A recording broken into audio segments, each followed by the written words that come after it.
அனைவருக்கும் வணக்கம்.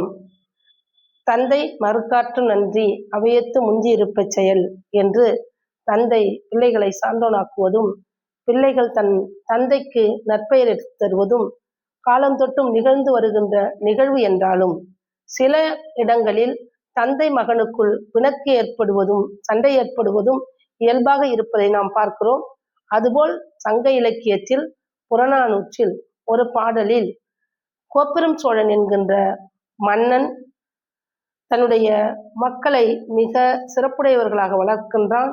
என்றாலும் அந்த 2 மகன்களும் சிற்றின சேர்க்கையினால், சரியான நண்பர்கள் கிடைக்காத காரணத்தினால் தவறான நண்பர்களோடு கூடி தந்தையினுடைய போர் செய்ய புறப்படுகிறார்கள். தந்தையும் சினந்து போர் செய்ய புறப்படுகிறார். தந்தை மகனுக்கு இடையே போர் ஏற்பாடாகிறது. நாட்டு மக்கள் எல்லாம் இதனை கண்டு என்ன நடக்கப் போகிறதோ, நாட்டுக்கு எப்படிப்பட்ட பேரழிவு வரப்போகிறதோ என்று அஞ்சுகிறார்கள்.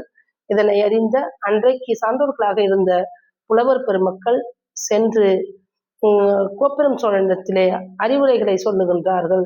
அப்படி அறிவுரைகளை சொல்லுகிற போது அதிலே ஒரு புலவர் நல்லேற்றியார் என்பவர் கோப்பெரும் சோழனிடத்திலே சென்று அறிவுரை கூறினால் சரியாக இருக்கும் என்று எண்ணுகிறார்.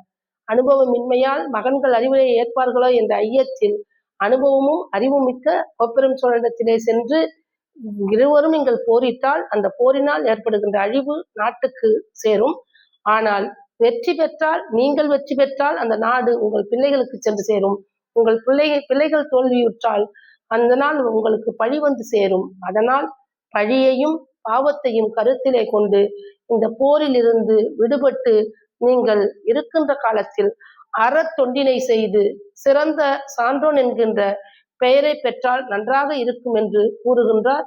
அந்த அறிவுரை ஏற்று கோப்பெரும் சோழன் என்கின்ற அந்த மன்னனும் வடக்கிருந்து உயிர் நீத்தார் என்பது நம் சங்க இலக்கியத்தில் கிடைக்கின்ற வரலாற்று செய்தியாகும்.